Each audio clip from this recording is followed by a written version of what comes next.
called that thing Sahelanthropus. Where does the name come from? Well, several years ago, an excavation team discovered a hominid skull in the Sahel region.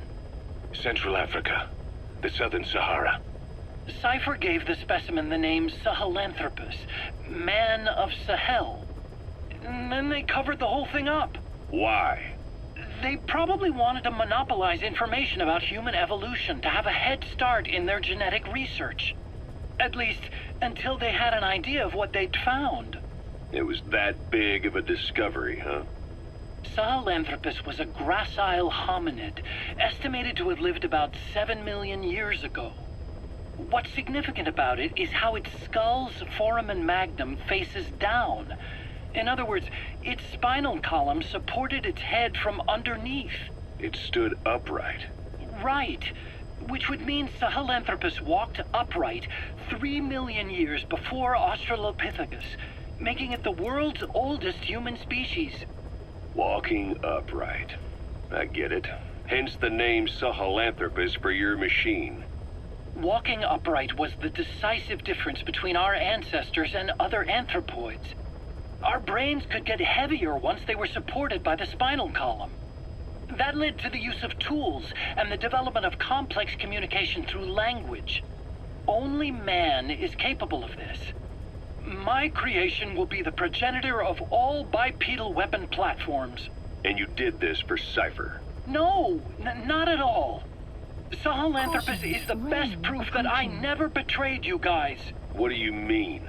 The reconstructed Sahelanthropus skull looked exactly like the skull we used as our logo 9 years ago in the Caribbean. An army without a nation. Outside the world order. The design was based on Pangaea, the supercontinent that existed 250 million years ago, right? Yeah. When the world was a single landmass. That concept's at the source of our strength. I felt the same way about Sahelanthropus. Sure, I was forced to build it under their orders, but I always wanted to put its technology back in our hands someday. That's the reason I incorporated the old insignia into Sahelanthropus's name. Don't you see? That's how much I was thinking about you guys. Oh, I see, all right. I see someone desperate to cover his ass. You can say whatever you want after the fact. But that skull also symbolizes somebody else. Skullface. Snake, you finally came. Just don't record this, okay? Not recording anything. What's this about? What I'm about to say stays between you and me. It's about the weapon to surpass Metal Gear. You know a researcher by the name of Clark? He works in the biotech industry, real advanced stuff. His area is bioengineering, but lately he's also gotten into genetic research. Never heard of him. Well then, what do you know about cloning? I think I've heard enough. Hold on, this is important. Cloning lets you create a genetic copy of an organism. You take the nucleus of one of its cells, and you swap it with the nucleus of an unfertilized egg from another member of the same species. They started out working with plants, but since then they've had success with other organisms, including mammals. It's a hot area for a lot of places right now. Corporations, universities, research groups. There's no shortage of scientists out to get famous and patent their work, with morality taking a back seat. Isn't that a little outside your field? It's got nothing to do with my research. But I thought it might be of interest to you. Cloning, and Dr. Clark, I mean. Go on.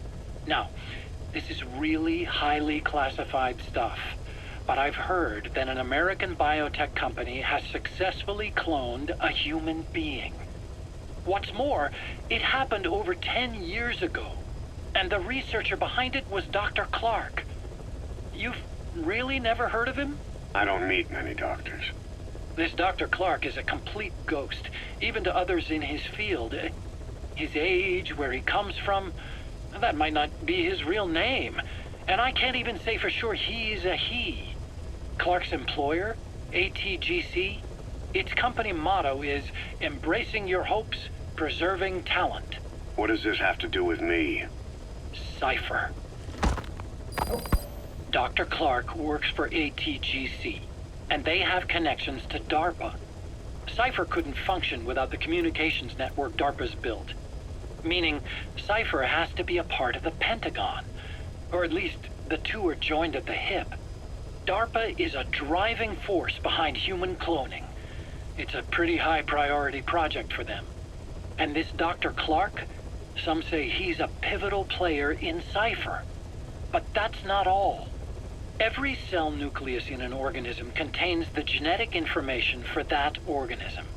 Think of it as a blueprint for life. Clark appears to be working on how to decode this information and rearrange it at will. If you could do that, it would mean being able to custom design human beings for specific purposes. Can you believe that? Suppose for a moment that this is all fact. A man of your talents, if your genetic information died with you, that would be a terrible loss for mankind. But what if mankind could preserve you for future generations by cloning you? All right, enough. I get the idea.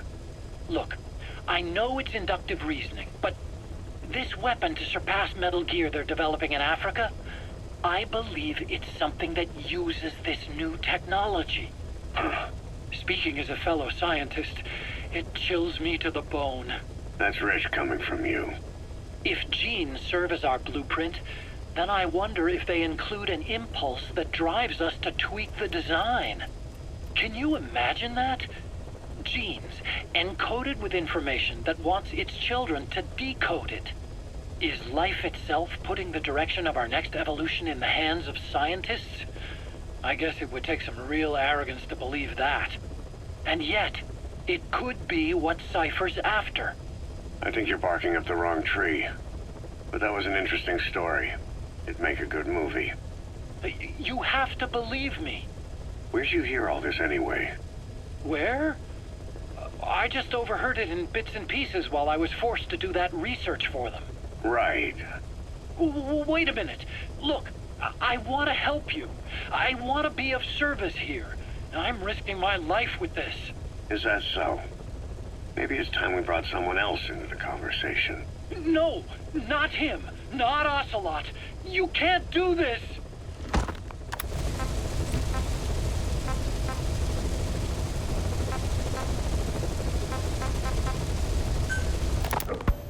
Fine. Yes, Strangelove was doing AI research in that lab. Why hide that until now? Okay, so what? I wasn't working alone. You've got to understand.